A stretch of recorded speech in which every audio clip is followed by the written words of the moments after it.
Hello everyone and welcome once again to The View from the Midwest. It's time for another Bleedin' Blue edition as we look at the NHL Central. So let's jump right into it here for you. The Chicago Blackhawks remain undefeated over the last week, and they are pretty much undefeated over the last 10 games as well, as they're 8-0-2 over that stretch, and they went 2-0-1 this past week. They opened their week with a 2-1 overtime win over the St. Louis Blues. That was a close game up until the very end, and then a few foolish St. Louis Blues penalties really kind of cost St. Louis. But Chicago, you have to give the benefit of the doubt. You have to give them credit where credit is due.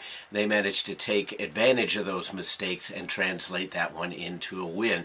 They followed that up with an overtime loss, 3-2 to Washington, and then had a good bounce-back game by the same score with a win over Montreal over the weekend.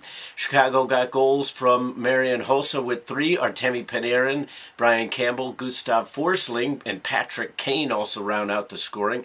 This week, the three games are going to be for the Hawks all on the road, if I can get my mouth to work here. It's Winnipeg on Tuesday, the Flames on Friday, and then out to Vancouver on Saturday.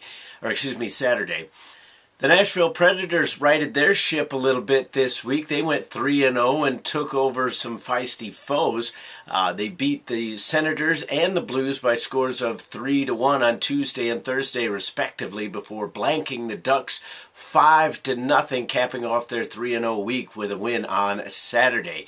Nashville got goals, 4 from James Neal, 2 for Ryan Ellis. PK Subban got into the scoring, 2 for Cale Yarncroc. Philip Forsberg and Colton Sissons rounded out the scoring for the Preds.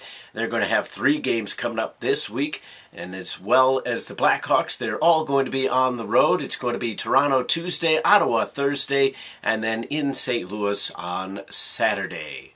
The Dallas Stars are still not playing quite as well as they would like, but they're chipping away at that slow start game by game. They went 2-1-1 this week.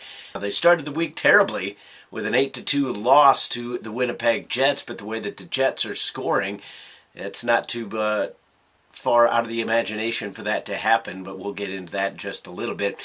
They rebounded in Calgary and Edmonton with a 4-2 and 3-2 win, and then their Canadian trip ended on a little bit of a sour note as they fell 5-4 in overtime in Vancouver.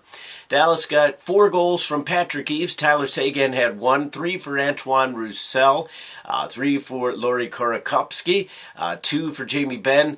All home games this week now for the Dallas Stars as they look forward.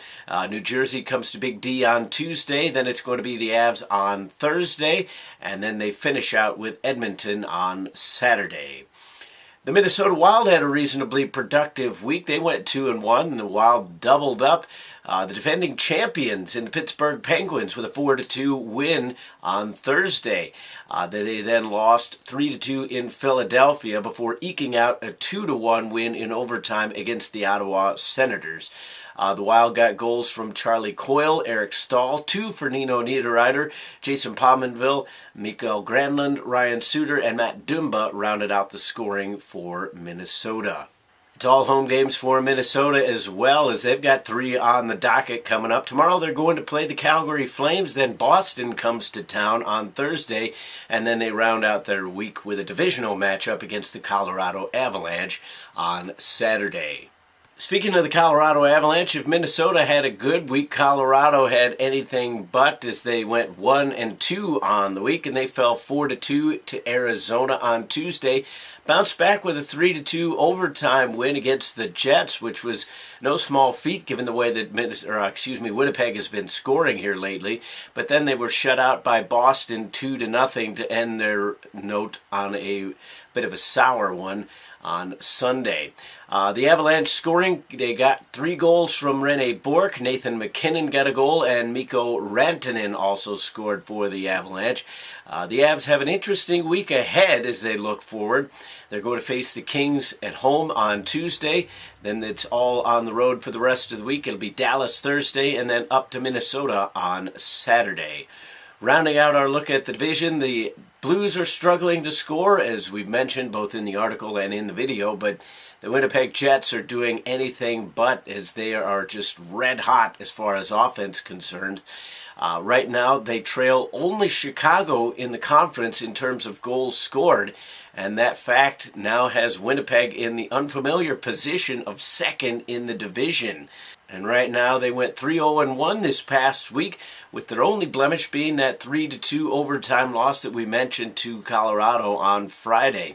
They destroyed Dallas, as we mentioned, 8-2, slipped by Arizona 3-2, and then beat the Kings 3-2 in a shootout to end their week. They got goals, 2 for Andrew Kopp, 2 for Adam Lowry, 3 for Patrick Laney, 3 for Mark Scheifele, 2 for Marco Dano, 2 for Blake Wheeler, and 1 for Nikolai Ehlers. What's your problem, Ehlers? You got to get double-digit goals here. The Avs, like the Jets, have one home game before setting off on the road. The Jets, like the Avs. Switch that around. They start with the Blackhawks on Tuesday, then it's out east for games against Boston and Philadelphia. Reverse that order. They play the Flyers on Thursday and then Boston on Saturday.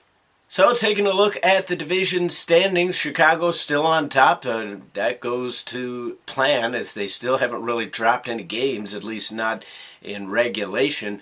They lead the division with 24 points at 11-3-2. Winnipeg, as I mentioned, a surprising second place finish. They have 18 points with a record of 8-7-2. Minnesota's in third at 8-5-1, 17 points. Tied with them on points are the Blues, but the Blues have played 2 more games and have a worse record. They are 7-8-3, also with 17 points, as I mentioned. Dallas is in fifth. They are 6-6-4 at 16 points. Nashville is 6-5-3 with 15 points. And rounding out the division is Colorado at 6-8-0. They have 12 points on the season. So a lot of work for a lot of these teams to do if they want to catch up to Chicago, because the way the Blackhawks are going right now, they're starting to kind of run away with this. Winnipeg is the only team that's kind of keeping within range. Minnesota and St. Louis are by themselves now in the race trying to catch up, but they trail by 7 points, and that's not necessarily this early in the season how far you want to be behind somebody. Obviously a lot of hockey left to be played. We're not even at the quarter mark yet, but Chicago right now, after a very poor start by their own standards, not necessarily looking like anybody's going to be able to catch them unless the Blackhawks fall back a little bit and some of these other teams get hot.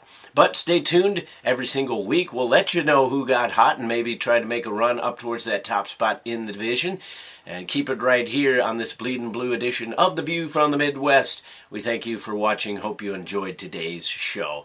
But until the next time, I'll see you then.